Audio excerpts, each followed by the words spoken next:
Welcome to Print Short and House. Exercise number 89. Sir Kailash Chandra, 100 words a minute. Be ready.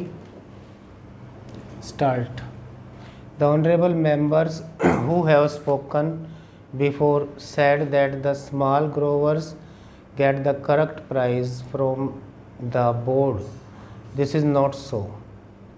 The entire bulk of the profits they make in the home market and in the foreign market is kept by the bigger growers who dominate this coffee board. The price they get is more than what they pay to the small growers. That is the complaint of the small growers. So it is not correct to say that the profits this board makes are equally distributed to the small growers. Hence, the conflict between the big growers and the small growers is increasing. Therefore, it is necessary on the part of the government to do justice to the small growers. The government thinks that by taking powers for nominating the president of the board, it is able to do justice to the small growers. The number of the small growers is 34,000 while the number of the big growers is 590. Most of the seats reserved for the growers in the last board were monopolized by the big growers. The majority of the seats were held by the big growers and the number of seats the small growers got was very meager. It was not more than 4, if my recollection is correct. What the government should have done was to give equal representation to the small growers. They should have asked the growers to return their representatives or to give a panel of names from which government could have chosen some. The choice of the representatives should have been left to the respective organizations. If there was no organization for the small growers, government should have asked them to organize one separately and then send in their representatives. Our friends said that the representatives of the small growers were there on the existing board. It is true, but I know the practice of these big growers or big industrialists. Having given membership to the smaller fry on their organizations, they don't allow them to express themselves. The chairman or the man who holds sway of the board sees to it that all the members agree to what he dictates. That is the practice in these associations. We know that.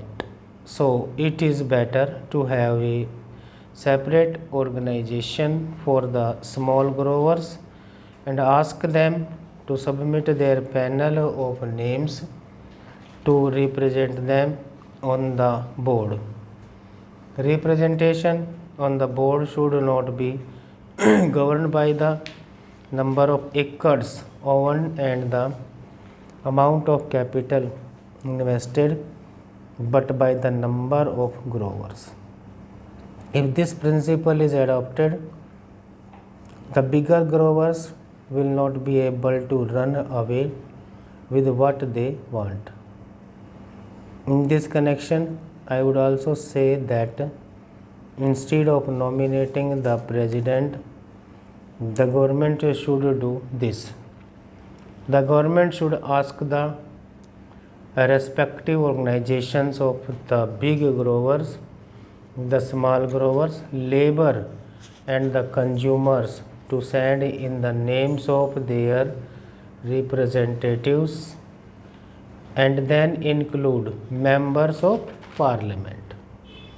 Then the board constituted in this way should be asked to elect its chairman.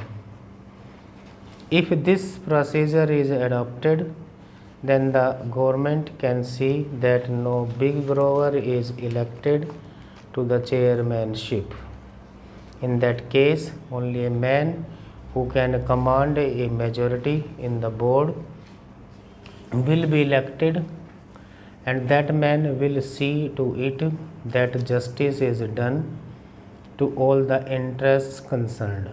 But here, the government, in the name of taking over control of the industry, wants to bureaucratize the whole industry.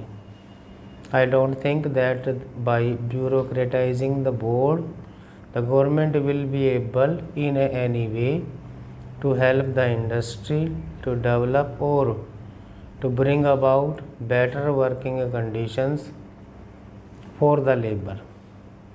One member in the select committee said that no representation should be given to labor. That is the attitude of the growers. That is the attitude generally of all employers in this country.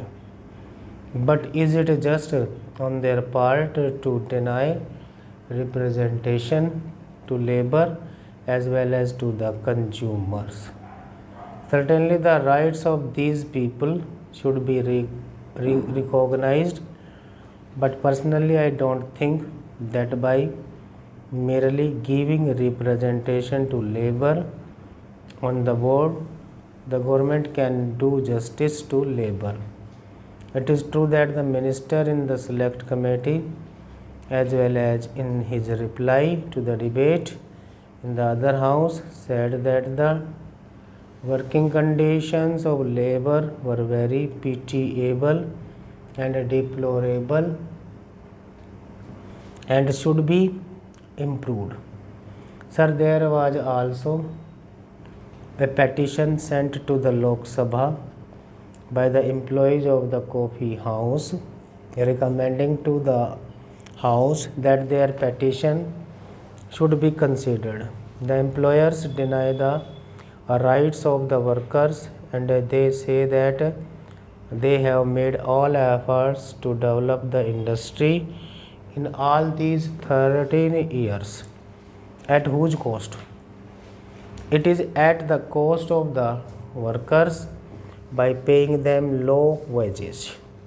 They have made a huge profit, which is expressed in the reply of Mr. Radcliffe to a question of the Honorable Minister for Commerce and Industry that he has been distributing a dividend of 13.5% in 1 year. In 1 year, he had given 20% dividend, in another year 27%, and in yet another year he gave 19% to his shareholders. At the same time, this big dividend is after deducting the expenses including depreciation, taxation, reserve fund and reserve fund to capital invested. Apart from all these, they have made a net profit so as to distribute an average dividend at 13.5%.